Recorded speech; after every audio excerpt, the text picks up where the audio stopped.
The iPhone SE. Beautiful in its natural habitat. Isn't it magnificent the way it... Alright now, wasn't that fun? Let's try something else.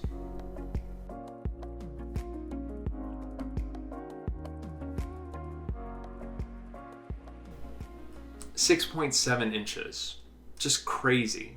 The Note series has always been famous for pushing the bar on screen size, and the size of the actual phone is surprisingly manageable. The display itself is bright and beautiful.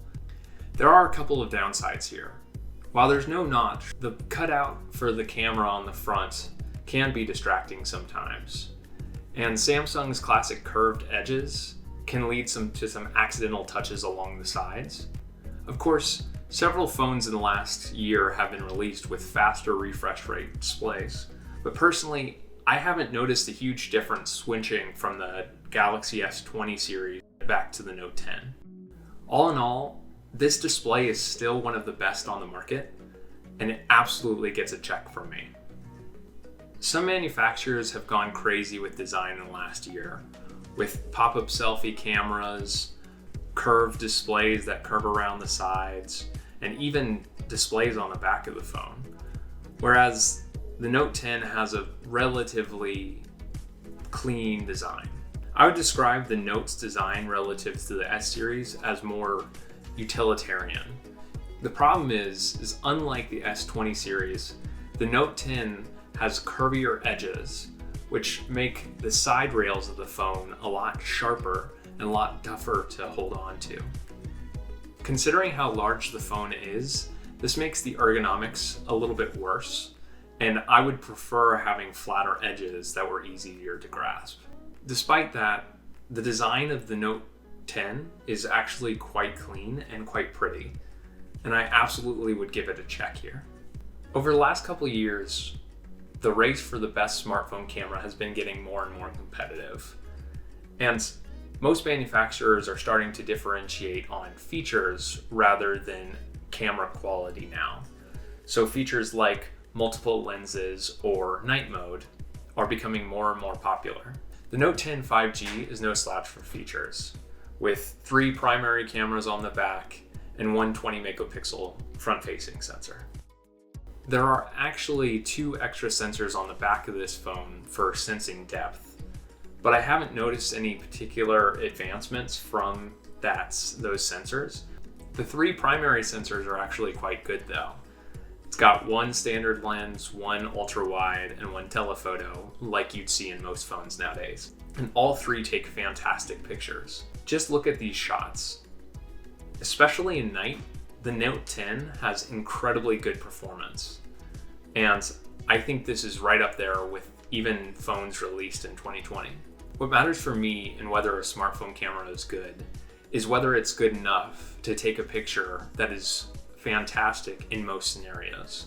It doesn't have to be perfect every time. And the Note 10 definitely checks that box for me. Normally, I'd say that most flagships will perform really well for the next 3 or 4 years, and you don't need to worry about slowdowns. Generally, that's what I have to say about the Note 10 5G. But I have noticed a few glitches and slowdowns and random stutters on this phone more so than I do on a lot of other phones. I'm not sure exactly what's causing it. Occasionally apps would freeze or the gesture navigation won't work properly, and only fully restarting the phone gets it back to its original state. It's not a big deal for me, and generally I can live with it. But if it particularly bothers you, you might want to look into another phone. Given the current environment, I never find myself that far away from a charger, so it's been difficult for me to fully test the Note 10 5G's battery life.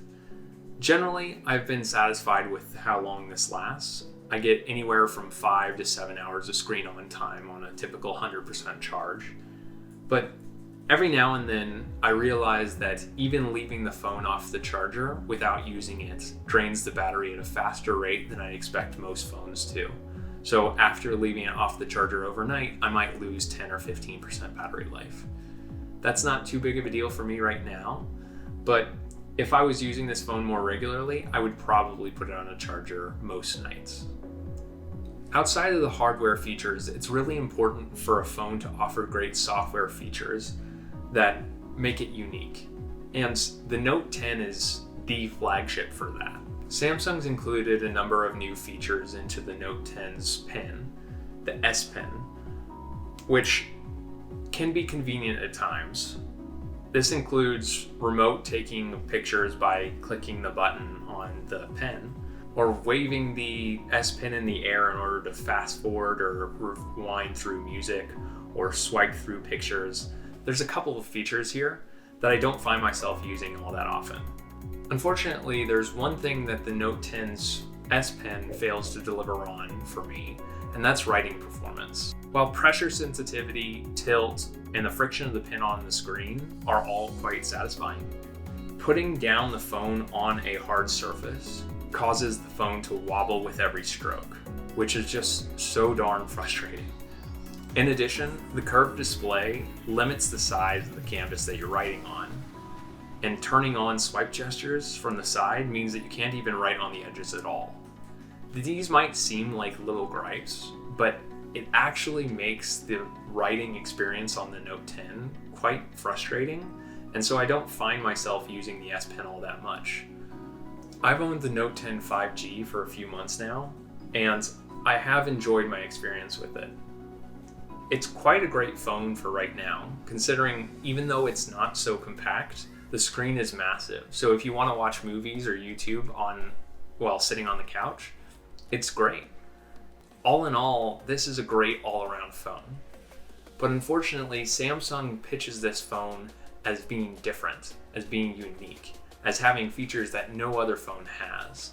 And that's kind of disappointing to me, considering they miss on the actual experience of what it's like to write on the device.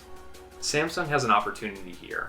They could reposition the Note series as not a competitor to the iPhone, but a competitor to the iPad. With a dedicated stylus and features like DeX, the Note series could really become the productivity phone to beat. Right now, the Note 10 to me feels like a big vanilla phone with a pen. It's a great phone, but I'm more interested in what's happening on the foldable phone side, because it seems Samsung is really differentiating and innovating on foldable phones. The Galaxy Fold 2 is expected to be released in the coming months, and if rumors are true, it will support the S Pen, which makes me wonder if the Fold 2 is the new big, beautiful phone with all the innovative features and the S Pen, then what does that make the Note series? Will the Note 20 be even worth considering? When it first came out, the Note 10 5G was $1,300. Granted, it was one of the only 5G phones available at the time. Now, you can get it open box on eBay for about $699. While that might sound like a really good deal, that $699 price you can also use to get a brand new Samsung Galaxy S20 Plus 5G. Comparing those devices side by side, the Note 10 5G might have a slightly larger screen and it has the S Pen.